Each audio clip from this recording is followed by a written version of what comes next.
ராஜா ராஜா. அப்பா ஏன் தொண்டை கிளியர் தாட்ட கத்துறீங்க? நான் செவிடு நினைச்சீங்களா? அது சரி, பேப்பரை பார்த்துட்டு அவ்வளவு அர்ஜென்டா கூப்பிடுறீங்களே எதுக்கு? மறுபடியும் பவுன் விலை ஏறிடுச்சா என்ன? அட அது இல்லடி, ரொம்ப த்ரில்லிங் நியூஸ். என் புள்ளையும் மருமகளும் இன்னைக்கு கோர்ட்ல மோதிக்க போறாங்கடி. என்னன்னா அது? அவங்க ரெண்டு பேருக்கு ஏதாவது சண்டை நடந்துச்சா? அவங்க ரெண்டு பேருக்கு சண்டை இல்லம்மா, அவங்க தொழில ஏற்பட்ட போராட்டம். என் புள்ள சர்க்கிள் இன்ஸ்பெக்டர், ஓம் பொண்ணு லாயர். இவன் குற்றவாளியை பிடிச்சிருக்கான், ஓம் பொண்ணு குற்றவாளி இல்லைன்னு வாதாட போகுதான். தம்பி அருண்குமார்,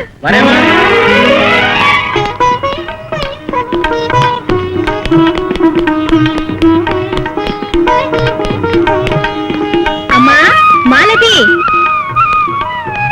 அப்பா ஒரு நாளாவது ரெண்டு பேரும் சேர்ந்து வரக்கூடாதா? சச்சா, இந்த போலீஸை நம்ப கூடாது மாமா. நல்லவங்களை புடிச்சிட்டு திருடனுவாங்க, திருடனை புடிச்சிட்டு நல்லவனுவாங்க.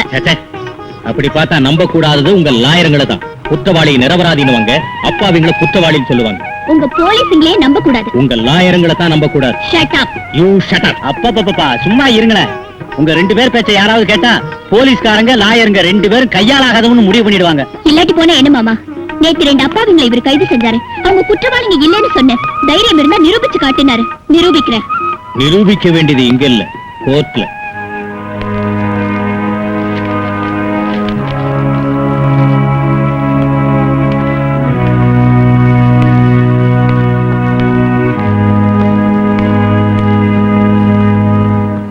யுவரான, தகுந்த சாட்சி ஆதாரத்தை ஃபைல் செய்யப்பட்டிருக்கிறது. குற்றவாளிகள் தங்கள் குற்றத்தை ஒப்புக்கொண்டு விட்டார்கள். இனி இந்த விஷயமாக விசாரணை பண்ணி கோத்தார் அவர்களின் நேரத்தை வீணாக்குவதை காட்டிலும் அவர்கள் இருவருக்கும் தகுந்த தண்டனை விதித்து தீர்ப்பு வழங்குவது மேலென்று நான் அபிப்பிராயப்படுகிறேன். I object, Your Honor. ஒரு போலீஸ் ஆபீசரின் கடமை நீதிமன்றத்துக்கு குற்றம் சாட்டப்பட்டவர்களை கொண்டு வருவதுதான். அவர்கள் குற்றவாளிகள் என்று சொல்கின்ற உரிமையோ தண்டனை விதிக்க வேண்டும் என்று சிபார் செய்கிற வழக்கமோ இல்லை என்று கோட்டார் அவர்களுக்கு கூறிக்கொள்கிறேன். சர்க்கிள், இலவச யோசனைகள் வேண்டாம் என்று எச்சரிக்கிறோம். You can proceed. Your Honor, இவர்களிடம் நான் கேள்வி கேட்க அனுமதிக்க வேண்டும் என்று கோட்டார் அவர்களை கேட்டுக்கொள்கிறேன். Granted. Thank you. உங்க பேரு? வைரவேலு. தங்கவேலு. இப்போ உங்களை சர்க்கிள் இன்ஸ்பெக்டர் எதுக்கு கைது செஞ்சாரு? நாங்க ரெண்டு பேரும் ஏஎல்ஐசி நாடக மன்றத்துல இருந்து வெளியே வந்துட்டு இருக்கையில தடதடன்னு மோட்டார் வாகனத்துல வந்து இந்த ராத்திரி வேளையில என்ன செய்றீங்கன்னு எங்களை கேட்டாரு.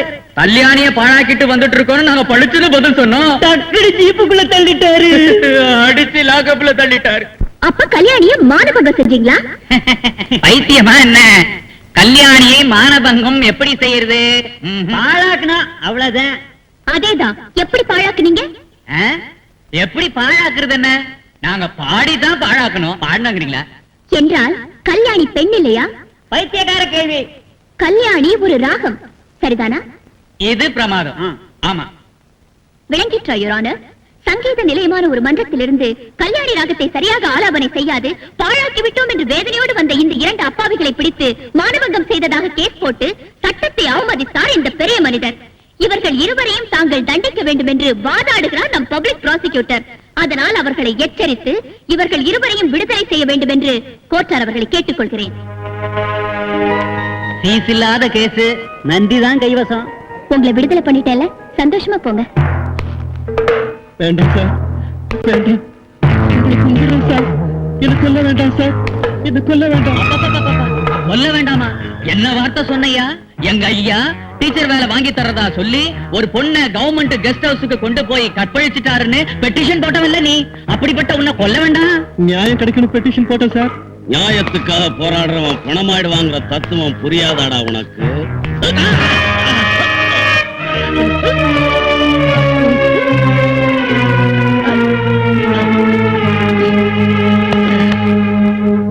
உத்தமனோட ரத்தம். இந்த பணத்தை எடுத்துட்டு போய் கைமா வாக்கி காக்காய்க்கு போட்டுடு. சார், காக்காய்ங்க பிரியாணி திங்கிற காலம் இது. அது இவனை தின்னுமா? ஓ, ரத்தம் நனைஞ்ச என் கையால ஜெயில கொடியேத்தினுமேன்னு பயப்படுறியா? இந்த ரத்தம் சிந்தினதுனால தான் அந்த கொடி காத்துல பறக்குது.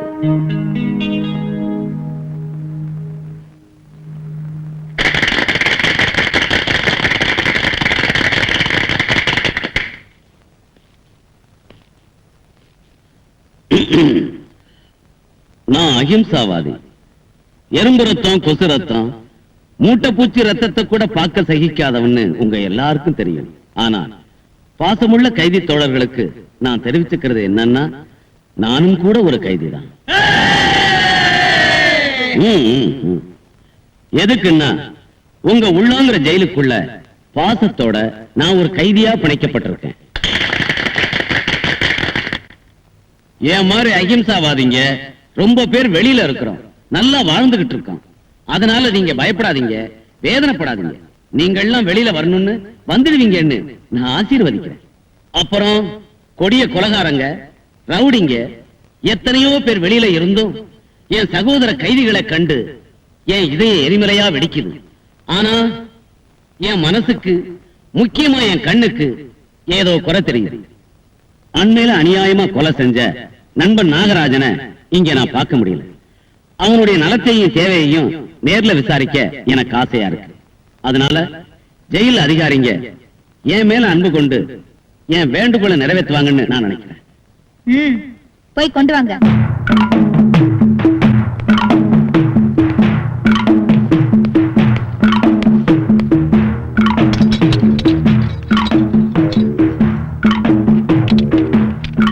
நாகராஜா, வெளியில வா.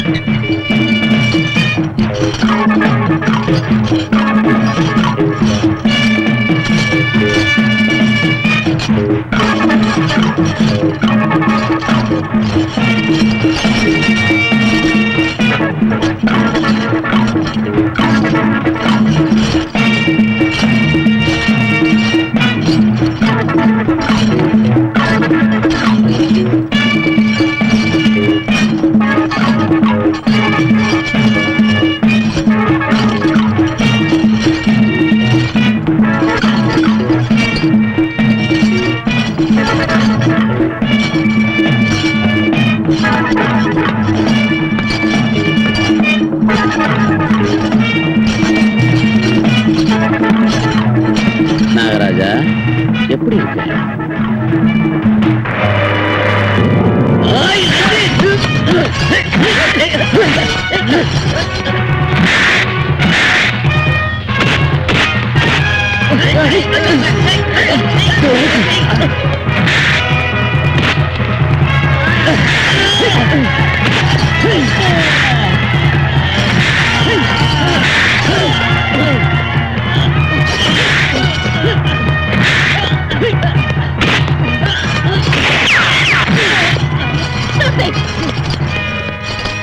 Nagaraja, get back.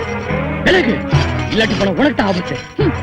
ஆபத்துகளை மகிழ்ச்சியோட சந்திச்சு உன் நாட்டம் கொடியவனங்களுக்கு மத்தியில ஜெயிலரா வாழ்ந்துட்டு இருக்கா இந்த விஜய் சாமுண்டீஸ்வரி. பழி வாங்க வேண்டியவனை விட்டுற கையாளாகதவன் இல்ல இந்த நாகராஜன். படம் எடுக்கிற உன்னை பொட்டியில மடக்கி மூடி வைக்கிற வேலை செய்யற நான் உன்னை முன்னால விட மாட்டேன். விட மாட்டேன்னு சொன்னா கொலை பண்ணுவியா? நீ ஒரு பொம்பளையா இருக்க. இல்லாட்டி போனா இந்நேரம் உன் பணம் வெகு தூரத்துல விழுந்திருக்கும்.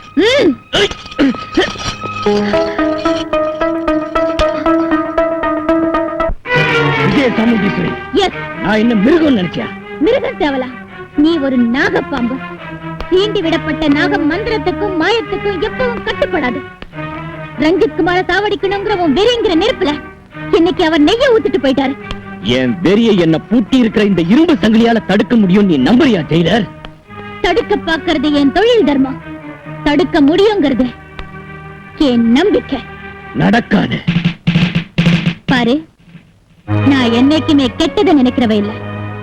அப்படி இருந்தா இப்போ உன் மேல வேறொரு கொலைமுயற்சிக்கான குற்றத்தையும் ஜெயில இருந்து தப்பி போக பார்த்தேங்கிற குற்றத்தையும் சுமத்தி செக்ஷன் 326 and 426 படி மேலும் உனக்கு 7 வருஷம் ஜெயில் தண்டனை விதிக்க வச்சிருப்பேன்.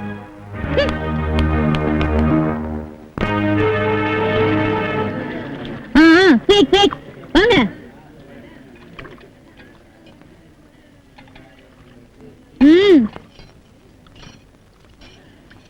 ஆகட்டும், சீக்கிரம்.